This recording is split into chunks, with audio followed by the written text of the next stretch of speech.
माता की वंदे वंदे यानंतर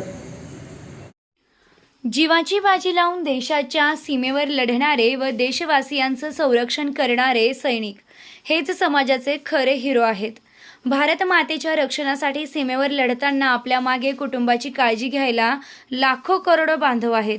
अशी सुरक्षिततेची भावना आपण सैनिकांमध्ये निर्माण करायला हवी.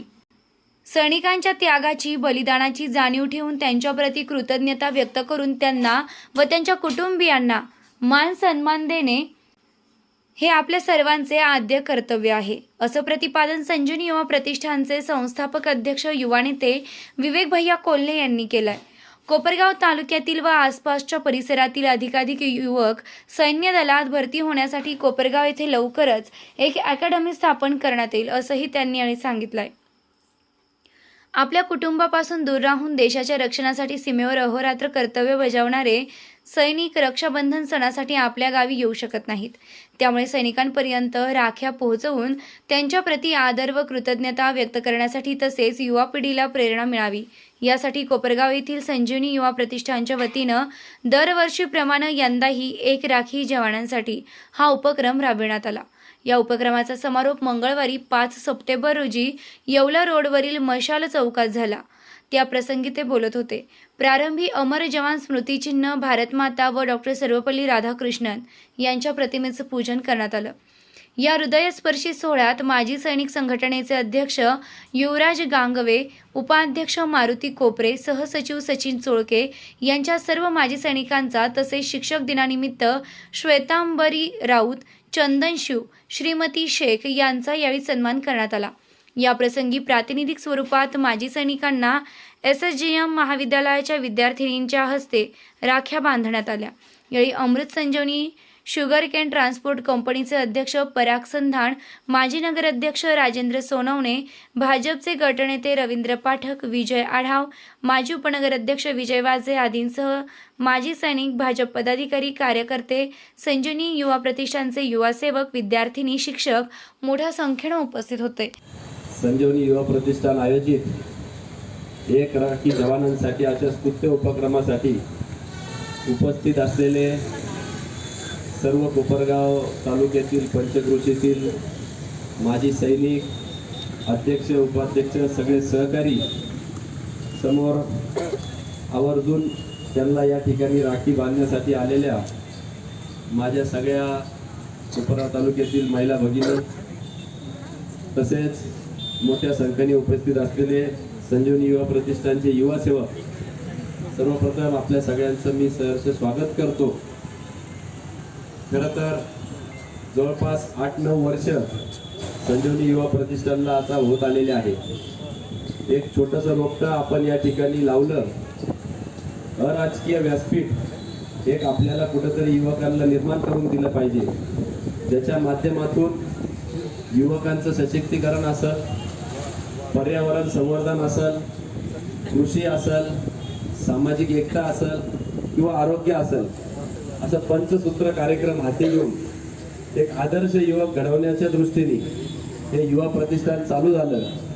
अनेकदा माझा उल्लेख अध्यक्ष म्हणून त्या ठिकाणी गांगवे साहेब होत जरी असला तरी आम्ही सगळेजण या ठिकाणी युवा सेवक म्हणून ही एक वेळा पदवी घेऊन निस्वार्थपणे आपल्याला समाजसेवा किंवा समाज घडवण्याच्या दृष्टीने ही संघटना करिता उभी केलेली आहे. आणि म्हणून गेल्या 8-9 वर्षामध्ये वेगवेगळे उपक्रम घेतले गेले. त्या ठिकाणी आरोग्याखाली करोनासारखी मोठी महामारी आली, त्यावेळेस आम्ही युवा सेवक सगळे धावून गेले. कुठलीही पर्वा न करता त्या ठिकाणी रोज केंद्रावर येऊन त्यांच्या पद्धतीने सेवा देत होते. पूर आला, कुठलाही स्वार्थ न समजता कोपरगाव तालुक्यात काम केलं तर आपण समजू शकतो की कुठंतरी त्याचा राजकीय फायदा पण होतो. परंतु सांगली असेल, चिपळूण असेल अशा भागात जाऊन त्या ठिकाणी पूरग्रस्तांना मदत करून आपलं एक सामाजिक दायित्व त्या ठिकाणी केलं. आणि अनेकदा फार क्वचितच त्या ठिकाणचे छायाचित्र आले. त्या अनेकदा आम्ही म्हणतो की इथं फोटो काढायला आले का तुम्ही काम करायला आले. आणि म्हणून अशाच पद्धतीने सैनिक देखील असंख्य समस्यांना त्या ठिकाणी दिवस रात्र सामोरे जात असतात, परंतु त्यांचं छायाचित्र कधीच आपल्या समोर येत नाही. अनेक प्रसंग, अनेक घडामोडींना ते आयुष्यामध्ये सामोरे जात असतात. परंतु आज आपण एखाद्या सैनिकावर बनवलेला पिक्चर 500 कोटी त्या ठिकाणी कमवतो, परंतु त्या सैनिकापोटी आपण कृतज्ञता व्यक्त करण्यासाठी फक्त 15 ऑगस्ट आणि 26 जानेवारीलाच आपण त्या ठिकाणी कुठंतरी त्यांची आठवण करतो. आणि म्हणून हे खरं तर खऱ्या अर्थाने समाजातले हिरो जर कोणी असतील तर ते सगळे सैनिक आहेत. असंख्य सैनिक, आज माजी सैनिक आपल्यामध्ये उपस्थित आहेत आणि बरेचसे आपल्या कोपरगाव तालुक्यातले भूमिपुत्र त्या ठिकाणी शहीद देखील झालेले आहेत. आणि या सगळ्यांसाठीच खरं तर एकदा जोरदार टाळ्या वाजून, कुठलाही स्वार्थ नसताना, परंतु ते देखील एका फोनवर या ठिकाणी का आले, त्यांचं काम वगैरे सोडून आपल्या विनंतीला मान देऊन ते या ठिकाणी का आले, कारण की त्यांचा सन्मान करण्यामागं त्या सीमेवरील काम करणारे सैनिक आणि यांनी दिलेलं योगदान हे समाजामध्ये अजून प्रेरणादायी व्हावं म्हणून ते आपल्यामध्ये या ठिकाणी उपस्थित झालेले आहेत. खरं तर फार काही करू शकत नाही, पण एक राखी जवानांसाठी असा उपक्रम काही युवा सेवकांनी सुचवला की भैया आपण असा उपक्रम घेतला पाहिजे, जेणेकरून आपल्या युवा पिढीमध्ये सैनिकांप्रती एक कृतज्ञता व्यक्त झाली पाहिजे, त्यांच्याप्रती एक आदरभाव निर्माण झाला पाहिजे. आणि म्हणून आम्ही तो उपक्रम घेतला. सुरुवातीला प्रचंड असा उत्स्फूर्त प्रतिसाद गेल्या वेळेस आपल्याला मिळाला. या ठिकाणी आपल्या भगिनी आहे ज्यांनी नुकतंच आपल्याला मार्गदर्शन केलं. त्या सगळ्या राख्या घेऊन डोडो या ठिकाणी जम्मू काश्मीरमध्ये अहमदनगरचेच भूमिपुत्र कलेक्टर होते आणि त्यांच्या मदतीने आपल्याला त्या ठिकाणी सगळ्या राख्या पोच करता आल्या. प्रातिनिधिक स्वरूपात काही 50-50 जवानांना त्या ठिकाणी आपल्या भगिनींनी राख्या बांधल्या. आणि निश्चितपणे त्यांनी जो अभिप्राय कळवला तो आपल्या सगळ्यांनाच अश्रू आणणारा होता. कारण की कुठंतरी संबंध देश, संबंध भारतीय लोक आपापल्या भगिनीकडे जाऊन राखी बांधत असतात आणि त्याचे फोटो सोशल मीडियावर इकडं तिकडं झळकत असतात.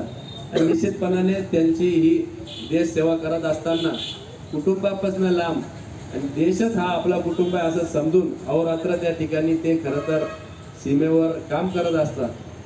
आणि त्यांच्यापर्यंत आपल्या सगळ्यांच्या नुसत्या राखीच नाही करपे साहेब, तर त्याच्याबरोबर एक कार्ड आपण देतो प्रत्येक यांना आणि त्या कार्डवर वेगवेगळ्या भावना आमच्या भगिनी त्या ठिकाणी लिहित असतात. अतिशय 4वी-5वीच्या मुलींनी देखील की त्यांच्याबद्दल त्यांच्या हँडरायटिंगमध्ये की आम्हाला तुमचा अभिमान वाटतो, तुम्ही देशाची रक्षा करता म्हणून आम्ही सुखरूप इथं शिकू शकतो किंवा आमचं कामकाज करू शकतो, अशा भावना व्यक्त केल्या. आणि मला खात्री आहे की ते कार्ड जेव्हा कुठल्या सैनिकाकडे जात असेल निश्चितपणाने त्याचं मनोधैर्य वाढवण्याकरता त्याला हातभार आपण या कोपरगाव वासीय लावत असतील हे निश्चितपणे त्याच्यात काही शंका नाही. आणि म्हणून हा उपक्रम वर्षानुवर्ष असाच वाढत जावं. कोपरगावच्या बाहेरून या वर्षी आम्ही 81-81-90-90-90 आमची हेल्पलाईन नंबर दिली होती. श्रीरामपूर, येवला अनेक ठिकाणच्या लोकांनी संपर्क साधून मागच्या वेळेस नगरमधून काही भगिनींनी राख्या आपल्या इथं पाठवल्या होत्या आणि आमच्या वतीने या राख्या तिथपर्यंत पोहोच करा. निश्चितपणाने छोटासा उपक्रम या ठिकाणी चालू झालेला आहे. जवळपास 15-16 हजारच्या वर राख्या आपल्याला यावर्षी प्राप्त झालेल्या आहेत. हा चालू झालेला उपक्रम हा कोपरगाव पुरती मर्यादित न राहता संबंध देशामध्ये हा नावलौकिक होईल आणि लाखो करोडोच्या संख्येने त्या ठिकाणी जेव्हा राखी आपल्या सैनिकांपर्यंत पोहोच असतील निश्चितपणाने आदर्श समाज घडवण्यामध्ये याचा एक हातभार लागणार आहे. खरं तर सैनिकांबद्दल बोलण्यासारखे अनेक काही गोष्टी आहेत, पण आज आपल्याला जय जवान जय किसान आपण नारा देत असतो. आज दोघंही जण जवान आपल्यासाठी सीमेवर लढत आहात आणि किसान आज दुष्काळाशी 2 हात करत आहात. आणि म्हणून आपण एक समाज म्हणून या दोन्ही घटकाच्या मागं भक्कमपणे आपण उभं राहिलं पाहिजे. निश्चितपणाने युवा सेवकांनी जो काय पुढाकार घेऊन गावोगावी जाऊन निस्वार्थपणे ही जी काही सेवा दिली त्या युवा सेवकांसाठी, त्या भगिनींसाठी सुद्धा ज्यांनी उत्स्फूर्त याच्यात प्रतिसाद दिला त्यांच्यासाठी आपण टाळ्या वाजून त्यांचे आभार व्यक्त केले पाहिजे. खरं तर ही एक उपलब्धी फक्त युवा सेवकांनी संजीवनी युवा प्रतिष्ठाननी उपलब्ध करून दिलेली आहे. अनेक उपक्रम अगदी लहान मुलांपासून तर वयोवृद्धांपर्यंत, पर्यावरणापासून आरोग्यापासून अनेक उपक्रम वेळोवेळी आम्ही घेत असतो. त्याला कोपरगावकर उत्स्फूर्त असा प्रतिसाद देत असतात. असाच प्रतिसाद युवा सेवकांच्या या कार्याला इथून पुढे लाभत राहील अशीच अपेक्षा या निमित्ताने व्यक्त करतो. पुन्हा एकदा करपे सरांनी जी काय गांगवे सरांनी जी काय अपेक्षा व्यक्त केली की आपल्या जसं आपण सैनिकांसाठी काहीतरी करतो तर युवा सेवकांनी त्या सैनिकांच्या भगिनी ज्या या ठिकाणी आहे किंवा कुटुंबवासी आहे त्यांना त्यांच्या भावाची, मुलाची यांची जी काय उणीव सणासुदीच्या निमित्त भासती निश्चितपणाने ती भरून काढण्याचं काम येत्या सणाच्या निमित्ताने आपण सगळे युवा सेवक करू अशी ग्वाही एक्स आर्मी असोसिएशनला मी या निमित्ताने देतो. आणि आत्ताच बोलता बोलता त्यांनी सांगितलं की कसं कोल्हे साहेबांच्या कालखंडामध्ये या ठिकाणी आर्मी भरतीचे प्रशिक्षण व्हायचे. 40 जणांच्या बॅचमध्ये जवळपास 38 लोक सिलेक्ट व्हायचे आणि मोठ्या प्रमाणामध्ये खरं तर सांगली, कोल्हापूर, सातारा या भागातून जास्त भरती आर्मीमध्ये असते. आपल्या भागातून तुमच्या नंतर भरती थोडीशी कमी झाली आहे आणि म्हणून आजच्या युवकांच्या दृष्टीने भरतीत जास्तीत जास्त युवक आपल्या तालुक्यातून, आपल्या परिसरातून गेले पाहिजे.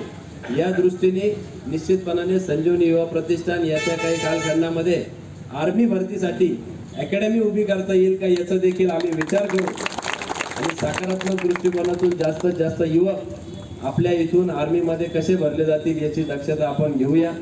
अशाच पद्धतीने आदर्श समाज, आदर्श युवक घडवण्याचं काम आपण युवा प्रतिष्ठानच्या वतीने अहोरात्र चालू ठेवूया एवढीच ग्वाही आपल्या सगळ्यांना या निमित्ताने देतो. आणि जी अकॅडमी होती ती खरंच ग्रामीण भागाची एक खूप महत्त्वाची विचारधारा होती आणि साहेबांची जी ग्रामीण भागाच्या प्रति जी संवेदनशीलता होती त्याचं ते प्रतीक होतं. कारण आर्मीमध्ये किंवा मिलिटरीमध्ये किंवा एअरफोर्समध्ये किंवा याच्यामध्ये सर्वसामान्याचाच माणूस किंवा शेतकऱ्याचाच मुलगा भरती होतो. आपण बघितलं असेल कोणत्या कलेक्टरचा किंवा IAS IPS कुणाचाही मुलगा तिथे दिसत नाही.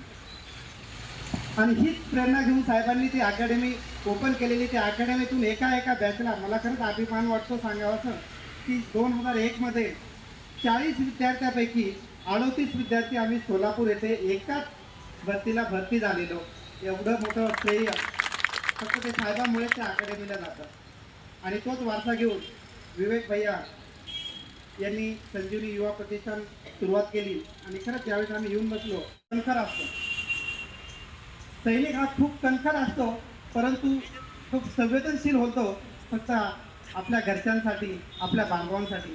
कारण सीमेवर ड्युटी देत असताना त्याला आई, बहीण, भाऊ कुणाचंही तिथे प्रेम भेटत नाही. तिथे फक्त एकच असते, भारत माता, बाकी दुसरं काहीच नसतं.